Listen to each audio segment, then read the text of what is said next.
ଏଇଠି ଦିଦିର ମୋର ରେଡ଼ି ହେଇଯାଇଥିଲୁ ମକର ମେଳା ଯିବା ପାଇଁ। ଗୋଟେ ଛୋଟ ଛୁଆର ଫଟୋ ପୋଜ୍ ଦେଖନ୍ତୁ, ସୋ ଫନି। ସମସ୍ତେ ବାହାରିକି ଗଲୁ। ଏଇଠି ମୁଁ ମୋର ଲୁକ୍ ଟିକେ ଦେଖେଇ ଦେଉଥିଲି ଆପଣ ସମସ୍ତଙ୍କୁ। କେମିତି ଲାଗିବ ଟିକେ କମେଣ୍ଟ କରି କହିବେ। ସମସ୍ତେ ଚାଲି ଚାଲିକା ସମସ୍ତେ ମିଶିକି ଗଲୁ। ସମସ୍ତେ ଚାଲିକି ଯିବାର ମଜାଟା ଯେମିତି ନା ସେଟା କୋଉଥିରେ ବି ନଥିବ। ଫାଇନାଲି ପହଞ୍ଚିଗଲୁ। ମୁଁ ମୋ ସାଙ୍ଗମାନଙ୍କ ସହିତ ମିଶି ଟିକେ ଫଟୋ ସୁଟ୍ କଲି। ତାପରେ ମନ୍ଦିରଟା ଆପଣ ସମସ୍ତଙ୍କୁ ଟିକେ ଦେଖେଇ ଦେଉଛି।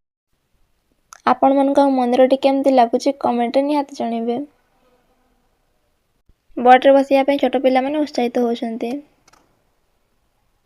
ତାପରେ ମୁଁ ଆଉ ମୋ ସାଙ୍ଗମାନେ ମିଶି ଟିକେ ବୁଲାବୁଲି କରିଲୁ। ଖିଆପିଆ ସହିତ ବହୁତ ଏନ୍ଜୟ କରିଲୁ।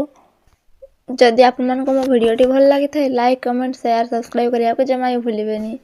ଜଗନ୍ନାଥଙ୍କ ଦୟାରୁ ଆପଣ ସମସ୍ତେ ସବୁବେଳେ ଭଲରେ ରୁହନ୍ତୁ ଆଉ ଖୁସିରେ ରୁହନ୍ତୁ। ଆପଣମାନେ ବି ମକର ମେଳା କୋଉଠି ବୁଲିଲେଣି କମେଣ୍ଟ